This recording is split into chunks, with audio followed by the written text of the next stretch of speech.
Gosh, I think the whole thing in itself was just a great experience. You know, it's so rare that you find success in television nowadays. It's so competitive. You know, when we were shooting the pilot, first of all, it was kind of an underdog pilot. No one really thought much would happen with it because it was kind of its own thing. So for us, it was really about enjoying the process, and we all get along so incredibly well on the show. It's the best cast, I think, that I've ever worked with. We have so much fun, and it was just sort of like, well, you know, until it airs, we've got this amount of time to work together, and we'll just, you know, make the most of it. But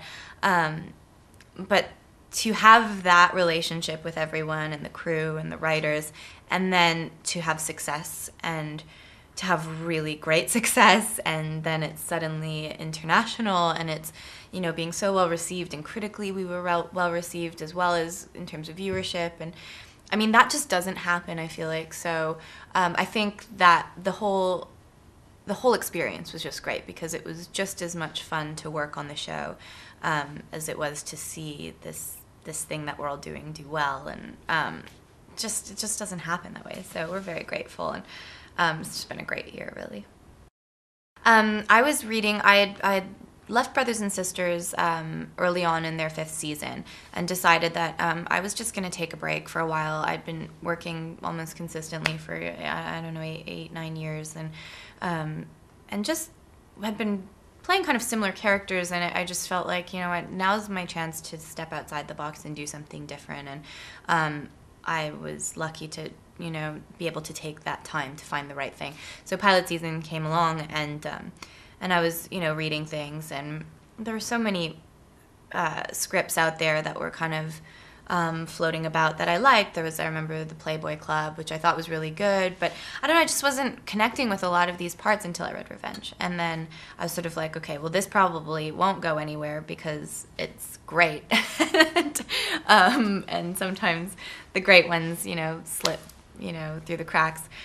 But I want to do it, and I want to work with these people. Phil Noyce was directing; it was brilliant, and Mike Kelly was absolutely a genius. And just, I was like, you know what, these are the people I want to meet with. So we met, but then they had to go through the casting process. Paul Lee had just come to ABC, so he wanted to see everything, and so they went through like a month of casting, and then it came to the screen test. They do these things called, you know, network test, studio test. So the final stage was the network test, and they asked me to come in because they really didn't think I could play that kind of dark side that the character needed, and so I went in, and the rest is history. I guess I showed them the darkness.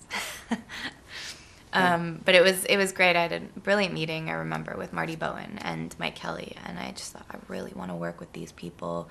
And it was one of those things that, I mean, the whole year, just everything sort of fell into place. It was really, really cool.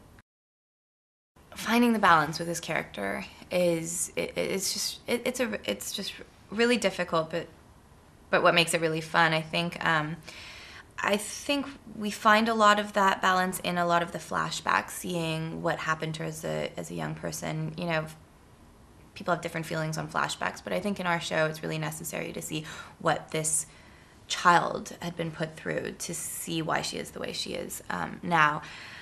I had many conversations with Philip Noyce, with Mike, when we were shooting the pilot. How do we make this character likable? How do we keep people rooting for her when she's doing so many horrible things? And then you think about it in one of my favorite shows, Dexter. Why am I rooting for him all the time? It's infusing these characters with humanity and vulnerability in any moment that you can, and choosing those moments wisely, because you don't want to abuse that.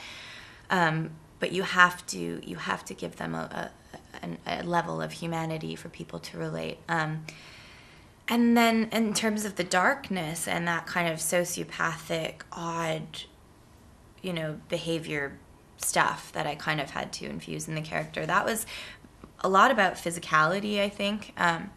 You know, I have a ballet background, and I think any young woman uses their hand. I mean, I'm using my hands a lot to speak right now. You know, you're bubbly, you know, you tend to move a lot, and I kind of decided to make her very still. And I think there's something really odd about a young woman who on the outside is just sort of the model of perfection, dresses beautifully, the perfect blonde hair, but who doesn't really move a lot. It's so weird if you think about it.